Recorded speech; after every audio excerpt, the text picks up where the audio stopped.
Don't you dare. You don't get to take credit for Martha's work again. I heard Philip's voice booming from the conference room. I froze outside the door, files clutched to my chest, the familiar knot of anxiety tightening in my stomach. You have no idea what you're talking about, Danielle replied, her voice eerily calm. I've been cultivating the Sinex relationship for months. Martha is simply executing my strategy. I took a deep breath and pushed through the door. Both of them turned to look at me. Philip, my loyal team member with his perpetually rumpled blazer, and Danielle Fulton, our newly promoted vice president of sales, immaculate in her tailored suit that probably cost more than my monthly mortgage payment. Martha, perfect timing, Philip said, relief washing over his face. Tell Danielle who actually created the pitch deck for Sinex. My name is Martha Ellison. I'm 32 years old and have spent the last 6 years working my way up at Orion Tech Solutions in Cincinnati, Ohio. We develop logistics software for transportation companies. Nothing flashy, but essential infrastructure that keeps goods moving across the country. I started as a junior sales associate and worked my way up to business development manager through pure grit and results. My diploma from Ohio University hangs in my modest cubicle, not Harvard or Stanford like many of our executives, a fact that Danielle never let me forget. We were just discussing the Sinex presentation, Danielle said smoothly, as though Philip hadn't been shouting moments before. I'll need your notes by end of day so I can finalize everything. I met her gaze steadily. Actually, Danielle, the presentation is already finalized. The entire deck is built around the customized supply chain solution I developed specifically for their multimodal needs. Well, I'll need to review it thoroughly, she replied with a tight smile. We can't risk losing this deal. It would be our largest contract ever. $50 million over 5 years, I nodded. I'm aware of what's at stake. What I didn't say was that I had been working on landing Sinex Holdings for nearly a year. Countless early mornings, late nights, and weekend work sessions had gone into understanding their pain points, crafting the perfect solution, and building trust with their team. I'd flown to their headquarters in Detroit 4 separate times, each visit bringing me closer to closing this career-defining deal. As Philip and I walked back to our desks, he shook his head. She's going to try to push you out of the final meeting. You know that, right? I sighed. Let her try. Tasha Brennan won't sign anything unless I'm in that room. What Danielle didn't know, what nobody at Orion Tech knew, was that Tasha, the CEO of Sinex Holdings, had been my roommate in college. We'd shared a cramped off-campus apartment for 2 years, splitting ramen noodles and pulling all-nighters together. We still met for brunch whenever she was in town. I hadn't leveraged our friendship to get the deal. That would have been unprofessional. But it certainly helped get my foot in the door. As I walked back to my desk, I noticed an email from our CEO requesting my presence at tomorrow's executive meeting. A chill ran down my spine. Something told me this wasn't about a promotion. The executive boardroom always made me uncomfortable. Everything was too polished. The gleaming mahogany table, the floor-to-ceiling windows overlooking downtown Cincinnati, the subtle smell of lemon polish and power. I smoothed down my department store blazer and took a seat at the far end of the table, painfully aware of being the only person in the room without an Ivy League pedigree. Our CEO, Jonathan Pierce, sat at the head of the table, his expression unreadable behind steel-rimmed glasses. Danielle sat to his right, a portfolio open in front of her. 3 other executives filled out the room, all men, all wearing nearly identical navy suits. Martha, thank you for joining us, Jonathan began. Danielle tells me you've made significant progress with Sinex Holdings. I nodded, pulling out my own notes. Yes, we're in the final stages. They've verbally committed to the full package, and we're scheduled to sign the contract next week. $50 million over 5 years with an option to renew. Jonathan leaned forward, fingers steepled. That's excellent work. It would be the largest contract in Orion Tech's history. Thank you, I replied, a small flutter of pride warming my chest. It's been a team effort, but yes, I'm proud of where we've landed. The thing is, Danielle interjected, We're concerned about Synex's enterprise-level needs moving forward. I frowned. I've built the entire proposal around their enterprise infrastructure. The implementation plan addresses every concern their IT department raised. Not just the technical aspects, Danielle continued smoothly. The relationship management. A client of this size requires a certain level of finesse. My stomach dropped. I'd seen this before. Danielle positioning to take over accounts after I'd done all the heavy lifting, but never with a client this significant. I've been managing the relationship for nearly a year, I said carefully. Tasha, Ms. Brennan, has specifically requested that I oversee the implementation. Danielle's smile didn't reach her eyes. Of course you've done excellent foundational work, Martha. No one's disputing that. But they were. I could see it in the way the executives exchanged glances, in the way Jonathan avoided my eyes. We need to ensure this flagship account receives our most experienced talent, Danielle continued. I'll be taking point on the final negotiations and signing. 6 years of loyalty. Countless weekends sacrificed. The biggest deal in company history nearly closed. And they were pushing me aside at the finish line. Is there a concern with my performance? I asked directly. Jonathan finally looked at me. Not at all. You've exceeded expectations. But as we grow, we need to consider the image we project to high-value clients. Danielle has experience with Fortune 500 accounts that you simply don't have. What he didn't say, but what hung in the air between us, was that Danielle had a Harvard MBA and connections in all the right places.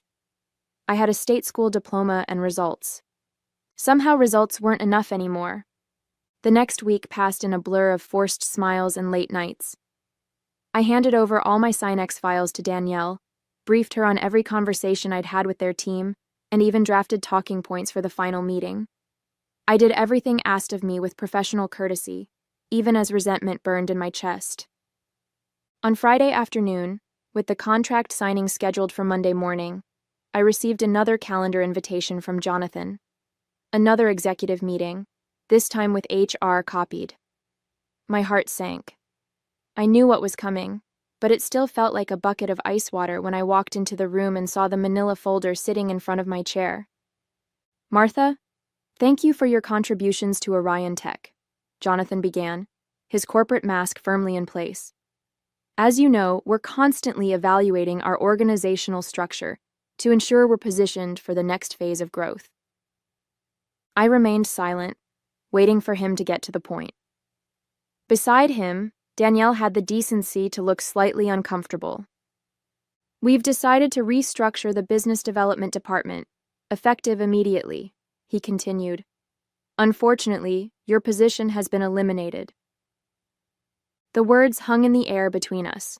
6 years of my life discarded in a single euphemism. I see, I said, my voice surprisingly steady.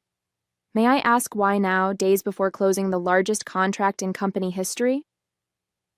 This isn't about the Synex deal, Jonathan replied, though we all knew it was. This is about our long-term strategic direction. We need to elevate our team's credentials as we pursue more enterprise clients. You mean you need people with fancier diplomas? I said flatly. His expression tightened. We need people with elite educational backgrounds and enterprise experience moving forward. His eyes flickered briefly to the Ohio University degree that had been packed in the box now sitting at my feet. Danielle leaned forward. We're prepared to offer a generous severance package, 3 months' salary and benefits, plus a letter of recommendation. How thoughtful, I replied, the bitterness finally seeping into my voice. I could feel my face flushing with anger and humiliation. 6 years of sacrifice distilled into a paltry goodbye package. The head of HR, a woman I'd barely interacted with during my time at Orion Tech, slid the manila folder toward me. All the details are in here. We'll need your badge and laptop before you leave today. I looked at each of their faces, searching for a shred of genuine regret or appreciation for what I'd built. There was none. Just discomfort at an unpleasant task and eagerness to move on. Thank you for the opportunity, I finally said. standing up and gathering my things with as much dignity as I could muster. No dramatic speech, no tears, no begging. I simply took the folder, nodded, and walked out. As I packed up my cubicle, Philip hovered nearby, his face a mask of outrage and sympathy. "This is insane! After everything you've done? After Synex?" I carefully wrapped my Ohio University diploma in tissue paper. "It's fine, Philip. Really. It's not fine. You landed a $50 million deal, and they fire you before the ink is dry? You should fight this." I looked at him, a strange calm settling over me despite the day's devastation. They've made their choice, and on Monday morning, they're going to realize it was the wrong one. "What do you mean?" I smiled slightly as I closed the box. "Just wait and see." Monday morning, 9:30 a.m. I was sitting in my apartment in yoga pants, sipping coffee and scrolling through job listings when my phone lit up with a text from Tasha. "About to head into the Lion's Den. Wish you were here? Brunch this weekend to celebrate?" I smiled, typing back, "Absolutely." "Good luck today. Call me after." What Tasha didn't know, what I hadn't told her, was that I wouldn't be in the meeting. I deliberately hadn't mentioned my termination during our brief call over the weekend. Some might call it calculating, but I preferred to think of it as letting events unfold naturally. My phone buzzed again almost immediately with Tasha's reply. "Of course. Can't wait to work with you on this." I set my phone down, trying to ignore the twisted knot in my stomach. Part of me felt guilty for not warning her. A larger part of me wanted Orion Tech to experience the consequences of their decision firsthand. Across town, in the gleaming Orion Tech conference room, Danielle Fulton would be arranging presentation materials, making sure everything was perfect for the most important signing in company history. Jonathan would likely be there early, too, ready to take credit for the acquisition. They'd be smiling, confident, completely unaware of the tsunami heading their way. My phone rang at 10:15 a.m. Philip's name flashed on the screen. "Martha, oh my God," he said the moment I answered. "You are not going to believe what just happened." "Try me," I replied, setting down my coffee mug. Tasha Brennan walked into the conference room, looked around, and the first thing she said was, "Where's Martha?" Danielle tried to explain that you were no longer with the company, but Brennan cut her off. She said, and I quote, "If Martha's not involved, we need to revisit this contract immediately." I closed my eyes, picturing the scene. What did Jonathan do? He started doing damage control, talking about team approaches and how they value your contribution, but are moving in a strategic direction. Complete bull. Brennan wasn't having it. She said she'd been clear from the beginning that you were the reason Synex was considering Orion Tech, and without you, the deal needs to be reevaluated. A small vindictive part of me savored the image of Danielle's face as her victory crumbled. "Then what happened?" I asked. "They're in Jonathan's office now. It's chaos here, Martha. Absolute chaos. Danielle is practically having a meltdown. She's been calling legal to see if there's any way to force Synex to honor the verbal agreement." "There isn't," I said simply. I'd made sure the formal agreement wasn't signed before my departure. "How did you know this would happen?" Philip asked. I hesitated, then decided he deserved the truth. "Tasha was my college roommate. We've been friends for over a decade." There was a long silence.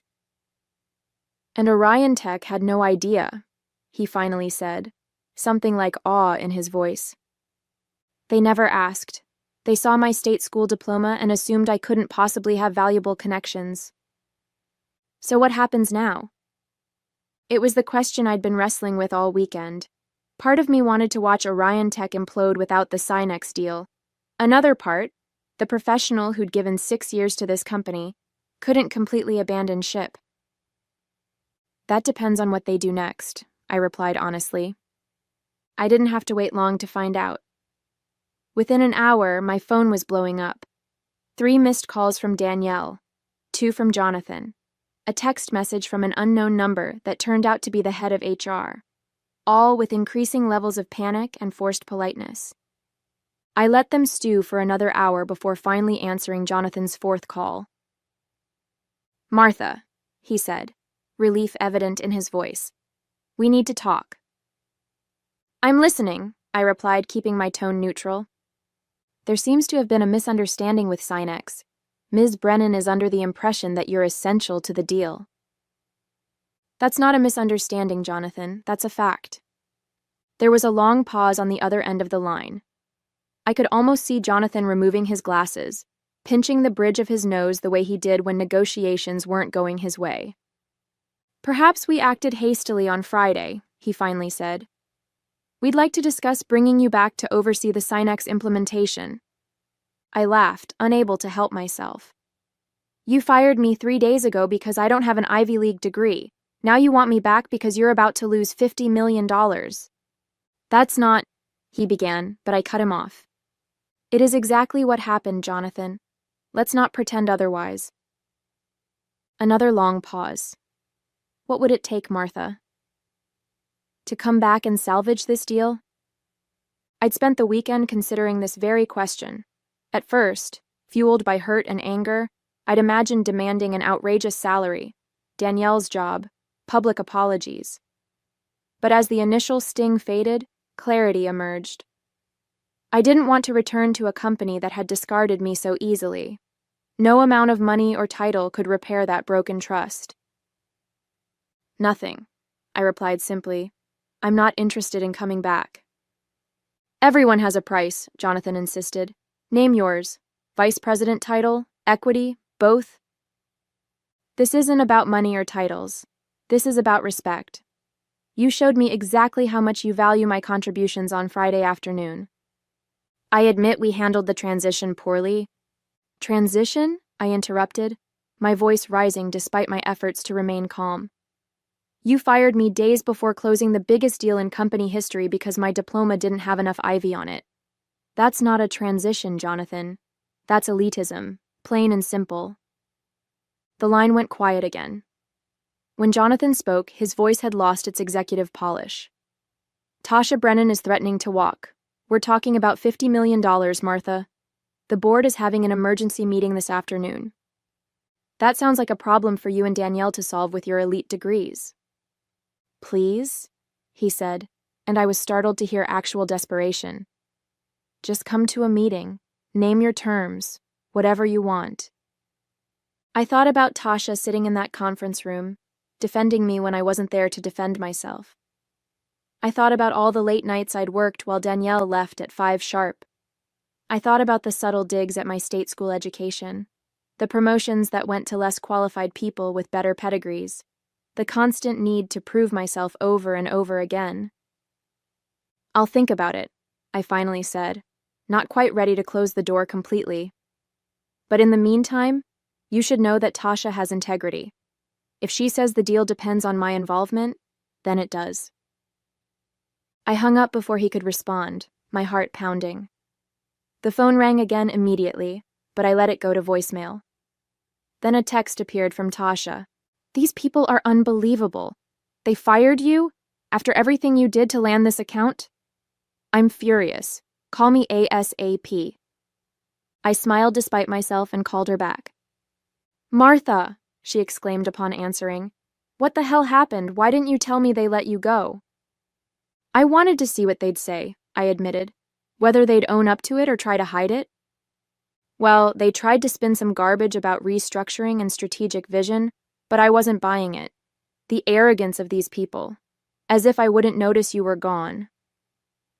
"Thank you for standing up for me," I said quietly. "You didn't have to do that." "Of course I did. You're the only reason we considered Orion Tech in the first place.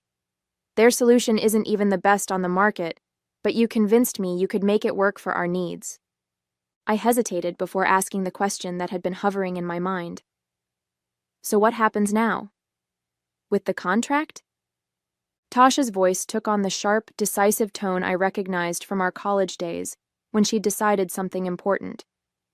"That depends on you. If you want me to walk away from Orion Tech completely, I will. but I have another idea, if you're interested.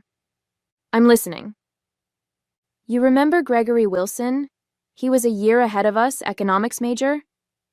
Vaguely, I replied, trying to place the name. He founded Wilson Enterprise Solutions 5 years ago, direct competitor to Orion Tech, but with a more innovative approach. They've been trying to get a meeting with me for months. I sat up straighter, immediately seeing where she was going with this. Greg's looking for a new business development director, Tasha continued. Someone who understands logistics software and has connections in the industry. Sound like anyone you know? You want me to go work for a direct competitor? I asked, my mind racing with possibilities. I want you to interview with them, Tasha clarified. What happens after that is up to you and Greg. But yes, if you took the job and if their solution meets our needs, I'd be very interested in discussing a partnership. The pieces clicked into place with dizzying speed. I could jump to a competitor, bring Synex with me, and show Orion Tech exactly what they'd thrown away. It was the perfect revenge, professional, clean, and completely ethical. Send me Greg's contact information, I decided. I'll reach out today. Already texted it to you, Tasha replied, and I could hear the smile in her voice. He's expecting your call. 3 hours later, I was sitting in a downtown cafe across from Gregory Wilson, founder and CEO of Wilson Enterprise Solutions. He was younger than I expected, barely 40, with the energetic presence of someone who built something from nothing. Tasha speaks very highly of you, he said after we'd exchanged pleasantries. Says you're the most client-focused person she's ever worked with. I believe in relationships over transactions, I replied. Technology changes, but trust is constant. We spent the next hour discussing his company, my experience, and the logistics software market. Unlike my interviews at Orion Tech years ago, Greg never once asked about my educational background. He was focused entirely on results and approaches. So here's the situation, he finally said, leaning forward. We're a smaller player than Orion Tech, but we're growing fast. Our technology is superior, more adaptable, cloud-native, better UI. What we lack is someone who can get us in front of the right enterprise clients. Someone with relationships and industry knowledge? I nodded. Exactly. I'll be blunt, Martha. I want to poach you. I want to offer you our business development director position, reporting directly to me. Full autonomy over your client strategy, equity in the company, and a salary that will make Orion Tech's best offer look insulting. My eyebrows rose. That's quite a pitch. I believe in investing in talent, Greg shrugged. And from what Tasha tells me, you're exactly the talent we need. The fact that Orion Tech was stupid enough to let you go is their loss and my gain. For the first time since Friday, I felt a genuine smile spread across my face. I like your approach, Greg. When would you need an answer? How about right now? He challenged, a twinkle in his eye. I laughed. I appreciate the enthusiasm, but I'll need to see the formal offer first. Though I have to admit, I'm definitely interested. Fair enough. I'll have it to you by end of day. He stood and extended his hand. I'm looking forward to working together, Martha. As we shook hands, my phone buzzed with another call from Jonathan. I silenced it without looking. Problem? Greg asked, noticing the gesture. Not anymore, I replied with certainty. By the time I got home, I had 7 missed calls from Orion Tech executives, 3 voicemails pleading for a meeting, and an email from Danielle that was almost comically desperate. I deleted them all and opened the formal offer Greg had sent over. The compensation package made me gasp. Base salary twice what I'd been making, significant equity, signing bonus, relocation allowance if I wanted it. Most importantly, the title and authority I deserved. I signed it immediately and emailed it back. Then I called Tasha. It's done, I told her. I start at Wilson next Monday. Perfect, she replied, satisfaction evident in her voice. I just emailed Orion Tech formally, withdrawing from contract discussions. How did they take it? Like they'd been hit by a truck. Jonathan actually suggested they might take legal action. I snorted. On what grounds? You never signed anything. Exactly what I told him. I also mentioned that we're exploring other options that better align with our strategic direction. Let me guess. You're meeting with Wilson next week. Tuesday morning. I thought you might want to sit in. I laughed, feeling lighter than I had in months. Wouldn't miss it for the world. The next months unfolded like a masterclass in professional karma. I started at Wilson Enterprise Solutions the following Monday, diving into my new role with enthusiasm and purpose. Greg gave me the freedom to build my team and strategy from scratch, without the constraints I'd faced at Orion Tech. My first official act as business development director was to prepare for the Synex meeting. When Tuesday arrived, I walked into the conference room with confidence, greeting Tasha with a warm hug before seamlessly transitioning into my presentation. 2 hours later, we had the framework of an agreement. $45 million over 5 years, slightly less than the Orion Tech deal, but with significantly better technology and implementation support. Word travels fast in our industry. When news broke that Synex Holdings had signed with Wilson instead of Orion Tech, other clients took notice. My phone started ringing with calls from contacts I'd cultivated over the years, all curious about why I'd made the switch and what Wilson could offer that Orion Tech couldn't. I never spoke ill of my former employer. I didn't have to. The facts spoke for themselves. Orion Tech had fired me immediately after I landed their biggest ever contract, then lost that same contract when the client discovered I was gone. It was a cautionary tale that executives whispered about at industry conferences. 3 months into my new role, I got an unexpected LinkedIn message from Philip. Danielle was let go yesterday. Board cited the Synex disaster and failure to retain key talent. Thought you'd want to know. I felt a moment of satisfaction, quickly followed by concern for my former team. How are things there? I wrote back. Tense. Stock is down 30% since the Synex news. Rumors of layoffs. I didn't celebrate. Instead, I sent Philip a message. If you're interested in a change, Wilson is hiring. We value results over pedigree here. 2 weeks later, he joined my team, the first of several talented Orion Tech employees who made the switch in the coming months.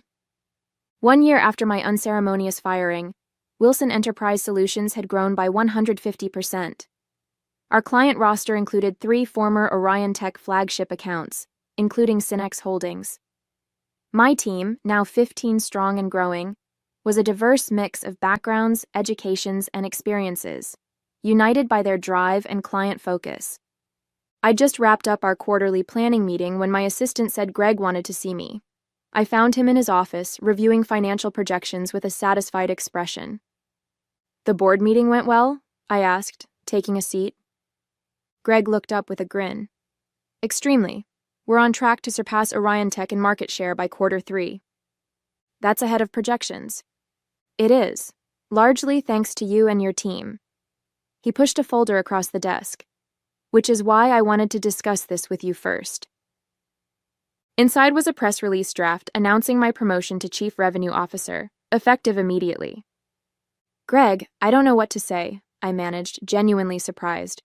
Say yes. You've earned it. You've transformed our sales organization, brought in top talent, and landed clients we couldn't even get meetings with before. I smiled, thinking about how different this moment felt from my last executive interaction at Orion Tech. Then yes. Absolutely yes. As I left Greg's office, I checked my phone and found a text from Tasha. Have you seen the news about Orion Tech? I hadn't. A quick search revealed the headlines. Orion Tech had announced a strategic restructuring following 4 consecutive quarters of declining revenue. Jonathan Pierce was stepping down as CEO. The company was seeking a buyer. I felt no joy at their downfall, only a sense of professional vindication. They had valued pedigree over performance, connections over competence, appearances over results. The market had simply corrected their mistake. That evening, I passed the Ohio University diploma hanging proudly in my new corner office. I smiled at it, a reminder that success isn't about where you start, it's about where you finish and who you become along the way.